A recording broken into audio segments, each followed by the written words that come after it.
aqui é a Vera Lima e você está no Mais Saúde. O nosso assunto dessa edição é razoavelmente novo por aqui, mas já muito antigo. Já de tempos a gente vem ouvindo falar da optometria, mas nunca exploramos o tema conforme deveria. Nós estamos recebendo nos nossos estúdios Túlio Lactini. Ele é o presidente da CROOMG, que é a Câmara de Óptica e Optometria de Minas Gerais. Bem-vindo, Túlio. Obrigado pela sua presença. Boa tarde, Vera. Tudo bem? Eu que agradeço a oportunidade de estar podendo falar da nossa profissão aí, né, da optometria, que ainda é pouco conhecida, mas muita gente já conhece, graças a muito trabalho de muitos outros profissionais divulgando a nossa profissão, né? Bacana. E eu estou aqui com a informação, pessoal, que é o seguinte, olha, a optometria, ela vem do grego opto, visão, e metria, medição. Essa é uma prática profissional voltada para os cuidados com a saúde dos olhos e da visão. E inclui aí a medição das capacidades visuais e defeito dos olhos. A optometria, gente, ela é uma prática exercida hoje no mundo inteiro, vem desde meados do século XIX, surgiu na Filadélfia, onde os primeiros profissionais recebiam o nome de oculistas. Você já deve ter ouvido por aí sobre a optometria. Então, nós vamos esclarecer um pouquinho mais com o Túlio e saber por que a optometria é tão importante, tão necessária em nossas vidas. Túlio, me conta um pouquinho, o segmento de vocês. Optometria, se você tivesse que me falar de uma forma bem fácil do que é, eu expliquei aqui um pouquinho, mas o que você complementaria? Então, Vera, é justamente aquilo que você disse, né? A gente era conhecido como oculista. Porém, na década dos anos de 1930, que quando já existia a optometria no Brasil, tanto é que surgiu a lei das casas de ótica em 1932, aí já citavam esse optometrista, né? Esse profissional já tinha limites naquela época, que era um profissional prático.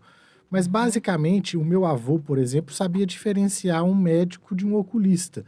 O médico era quando o olho estava doente, o oculista é quando precisava de apenas usar um par de óculos. Né? Quem usa óculos não é doente, não precisa necessariamente de um médico, sim de um físico. Túlio, e hoje no Brasil e no mundo, como é que anda essa situação, né, das pessoas? Elas precisam mais ir no oftalmologista ou no optometrista, na sua opinião? Vera, as duas profissões elas se completam, né? Porque o optometrista ele é um especialista na visão, na parte do que está para fora do olho, né? O oftalmologista ele já trabalha com as doenças dos olhos. O oftalmologista é um médico que se especializa em doenças oculares, né? E quem usa óculos não é doente, então ele não necessariamente precisa de estar indo a um médico, ele pode estar indo a um optometrista que vai verificar se o seu problema é apenas visual ou se o problema é patológico, que neste caso, sendo patológico, é encaminhado para a oftalmologia. As duas profissões devem andar juntas, como é no mundo inteiro. No mundo inteiro, o optometrista anda parceiro do oftalmologista. E vocês hoje são uma profissão regulamentada? Hoje a gente não tem a regulamentação ainda, né? Nós temos a profissão é reconhecida pelo MEC, pela Justiça, que já definiu a autonomia do profissional de graduação, já está permitido a trabalhar baseado em decisão judicial, né? Mas o próprio judiciário apelou para que o legislativo fizesse a regulamentação da profissão, que nem todas as profissões hoje são regulamentadas, né, Vera? Nós temos mais de 2.000 profissões no Brasil não e regulamentadas. menos de 100 são regulamentadas, né? Sim. Então, essa é uma batalha de vocês também, né? Essa Isso. regulamentação. Essa regulamentação ela é muito importante para a classe, porque hoje é obrigatório você ter, por exemplo, um técnico em ótica em cada ótica. E nós temos um grande problema com isso, porque muitas óticas não têm técnicos. E o que temos de óculos errados por conta disso, que podem gerar problemas do tipo de dores de cabeça, sintomas indesejáveis por conta de uma lente mal feita, um serviço mal feito por falta de um responsável técnico, né? Isso é muito importante. Inclusive, a gente pode até adoecer os olhos, né, com uma lente, não correta. Você vai gerar um desconforto, porque o cérebro é que enxerga, então ele acaba acostumando. Se você tiver um problema de visão de perto, porque a gente vai ficando jovem há mais tempo, a gente vai precisando de um Pode. óculos para ler, Aham. né? Então, se eu coloco uma dioptria é o que o pessoal conhece como grau, né? Se eu Uhum. coloco um grau ali a mais ou a menos, eu vou ter que fazer um esforço para conseguir desenvolver a leitura. E quando eu faço esse esforço, eu vou ter sintomas. Eu acabo acostumando com aquilo. Porém, quando isso está certinho, o seu desenvolvimento melhora. Você acaba conseguindo ler mais rápido, ter um desenvolvimento no seu trabalho, nos seus estudos, muito melhor do que sem essa compensação ótica. E se você tivesse que recomendar alguma pessoa que está com pouca visão, com baixa visão, talvez ela esteja ali enxergando meio, né, nublado, não enxerga muito de perto, não enxerga muito de longe, você recomendaria essa pessoa procurar um optometrista? Bom, a optometria, Vera, ela é a primeira barreira contra a cegueira evitável no mundo, segundo a Organização Mundial de Saúde. Então, sim, o optometrista, ele está na base. Você passaria primeiro a um optometrista, porque esse vai verificar se o problema é de um distúrbio visual ou se ele é de ordem patológica. Se ele for patológico, aí tem que ir para a segunda instância, vamos dizer assim, que seria o oftalmologista. Sim. Inclusive, eu tenho uma amiga que ela me falou que ela sonhou algumas vezes que o olho dela estava estourando e ela sentia assim um certo calor nos olhos e ela procurou um optometrista. E ele avaliando o olho dela, disse a ela que possivelmente ela tinha um glaucoma e ele recomendou que ela fosse ao oftalmologista. Agiu corretamente? Sim, com certeza. Com certeza ele deve ter, inclusive, olhado o fundo de olho, deve ter observado alguma alteração, por isso deve ter encaminhado. Além dos sintomas, ele deve ter visto alguma alteração. Então, sempre que vocês percebem que aquele olho está doente e não com um grau menor ou maior, é feita essa recomendação. Sim, isso aí é obrigatório, né? Uhum. Todo optometrista ele tem por obrigação fazer isso. E como é que está hoje a optometria em termos de estrutura? Como é que vocês estão no mercado? Me conta um pouquinho sobre né, o perfil dessa profissão. Vera, a optometria está em constante crescimento. Hoje nós temos umas faculdades em todos os estados, então a cada 6 meses nós temos grandes profissionais, grandes números de profissionais entrando no mercado de trabalho, né? Então isso está gerando a necessidade de realmente ter uma regulamentação, da gente ter os limites e ter um conselho autárquico que possa fiscalizar, porque o poder público hoje infelizmente, não tem pernas para fiscalização, né? A gente faz denúncias de erros, de problemas, e as coisas não andam por falta de pessoas ali que possam tá indo fiscalizar. A vigilância já falou com a gente várias vezes, nós não temos contingentes para fiscalizar a quantidade de óticas que existe hoje. Então, a gente precisa de ter uma regulamentação para ter um conselho autárquico, para que esse conselho possa estar fazendo essa fiscalização. Porque o ideal, então, teria que ser um profissional em cada ótica, um optometrista. Ó, o sonho de consumo, Vera, é justamente esse. É a gente ter um optometrista em cada ótica, como é no mundo inteiro, nos países de primeiro mundo, né? Hoje, no Brasil, a gente é obrigatório ter um técnico em ótica. Se a gente conseguir isso, já é um ganho enorme, porque, como eu lhe disse, tem muitas óticas que não possuem técnico. Isso vai um alerta para o consumidor procurar saber se a ótica está com o responsável técnico presente, porque muitas não têm responsável técnico e acaba lesando e passando muitas vezes um óculos, fazendo um óculos de uma forma errônea, que pode gerar um desconforto, como eu disse anteriormente. No outro episódio, que nós vamos ainda trazer o Túlio conversando conosco no Mais Saúde, pessoal, nós vamos falar um pouquinho sobre, inclusive, um trabalho que a CROMG faz em Minas Gerais. Ela tem um canal de denúncia e, através desse canal de denúncia, você pode não só, né, relatar alguma situação que tenha ocorrido com você e que você não tenha ficado satisfeito, como você pode fazer uma denúncia sobre um mau profissional. Mas que agora nós estamos falando um pouquinho do mercado, da optometria, e eu queria saber de você, esse profissional da optometria, ele tem um ganho razoável? É uma profissão atrativa?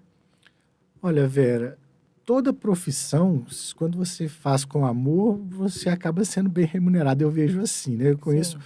vários amigos de várias áreas, tanto da saúde quanto fora da saúde, e todos bem remunerados porque amam o que fazem. Então, esse é um princípio básico para você ter uma boa remuneração, né?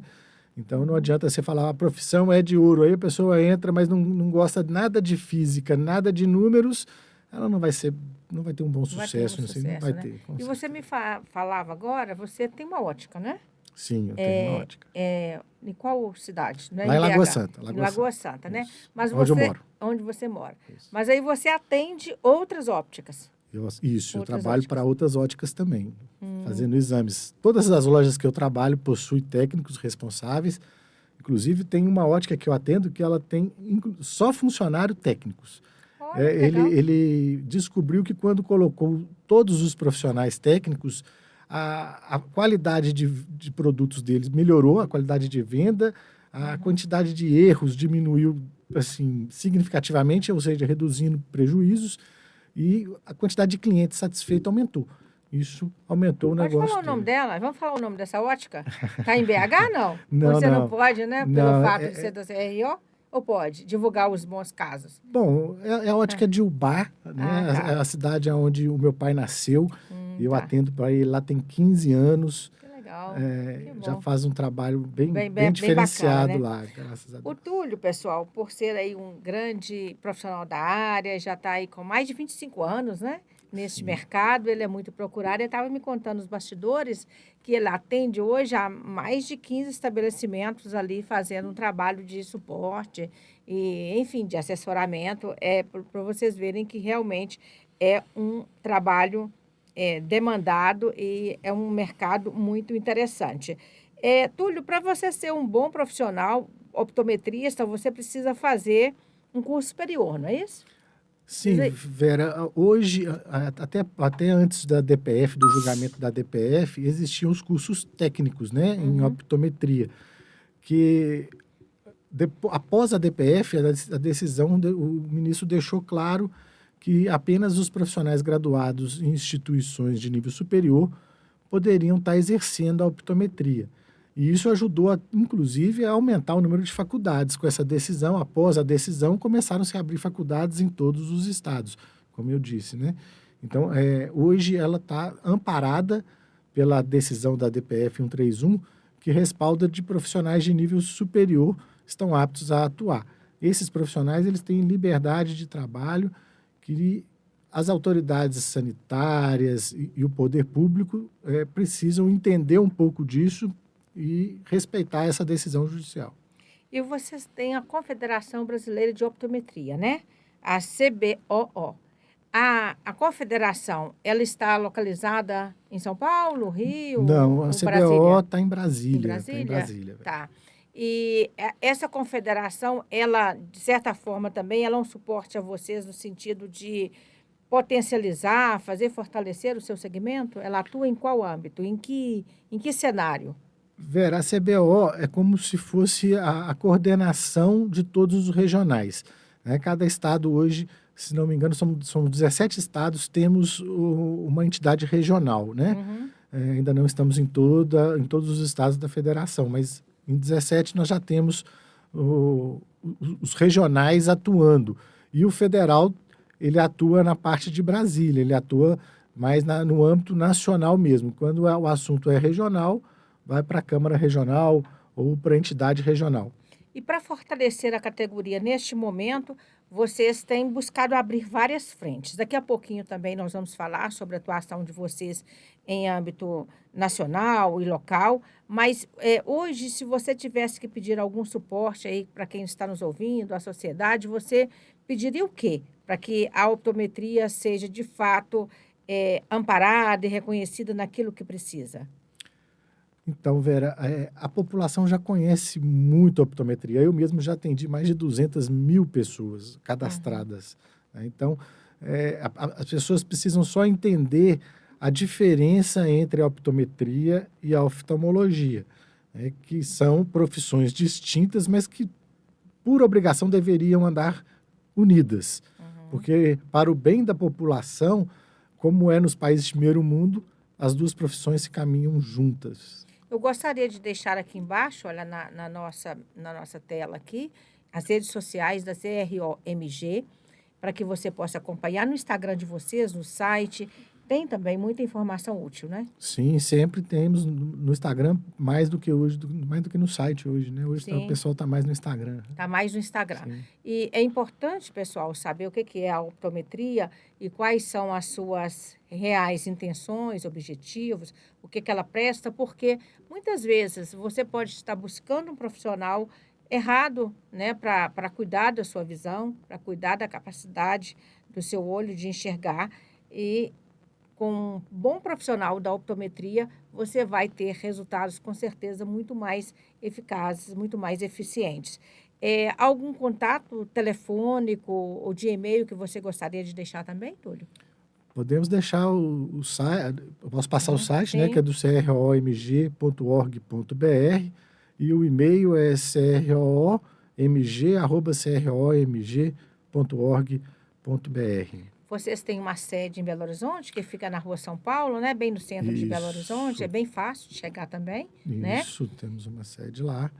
E hoje uma equipe técnica, uma equipe de diretores muito atuantes também. Sim, hoje nós temos 12 diretores que estão bem atuantes, trabalham praticamente toda semana. A gente tem reuniões para poder melhorar o nível de conhecimento da população com relação à optometria, que é uma ciência, como você disse no início, né, Vera? Que a gente estuda muitas horas-aulas sobre a visão, né, que é diferente um pouco da oftalmologia, que estuda muito. Se você pegar uma grade curricular de um médico oftalmologista, ele estuda muito as patologias e como tratá-las, né? Enquanto o optometrista ele estuda muito a luz, o que ela faz de efeito dentro dos olhos, né? Quais são os tipos de lentes. A gente estuda mais a parte física, mais a parte visual do que propriamente o globo ocular, né? Que legal. E, Túlio, só para a gente finalizar, uma pessoa que tem um certo grau de miopia, de astigmatismo, de outra situação aí do olho, ou de uma medição, por exemplo, tem ali grau 5, grau 2, ele pode reduzir esse grau com o passar do tempo, com o uso de um óculos adequado? Vera, óculos não é uma medicação, tá? Ele é uma compensação óptica. Ou seja, quando eu retiro o óculos, a minha visão está da mesma forma antes de eu usar os óculos. Eu tenho uma dificuldade de ler de perto.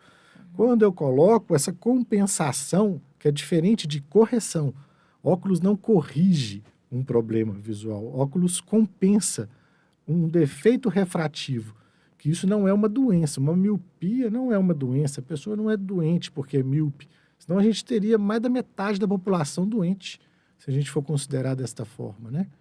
Então, o óculos é uma compensação óptica e, não, respondendo a sua pergunta, pouco provável um óculos fazer a miopia diminuir ou aumentar. Isso é um mito, então? Isso é um mito. Você pode ter alterações para mais ou para menos, porque nós estamos falando de uma dioptria negativa. A miopia é uma dioptria negativa. Ela pode ter alterações? Sim, para mais ou para menos, você usando ou não os óculos. O problema é que se você coloca um óculos que não estiver correto, ele vai te gerar sintomas. Esse é a grande preocupação das pessoas que nos procuram, são os sintomas. Ele tem dificuldade de enxergar, você vai olhar, ele é míope. Você coloca o óculos, -1, ele vai lá e enxerga 100% de visão. Daí um ano, se ele chegar no seu consultório e tiver com -2, se ele for já um adulto, existe algum problema aí, porque o olho cresceu muito, vamos dizer assim, né? Porém, isso é muito raro. Muda-se pouquinho, a pessoa muda lá para 1,25 ou abaixa para 0,75. Essas alterações são normais, né? Agora, o que for muito exacerbado, é, é, é uma outra sinalização. Já é uma outra sinalização, que já requer um cuidado a mais do profissional. Então, pessoal, nós recebemos aqui o Túlio Lactini, presidente da CRO-OMG, que é a Câmara Regional de Óptica e Optometria, conversando um pouco com a gente sobre esse segmento. Eu sou a Vera Lima e você está no Mais Saúde.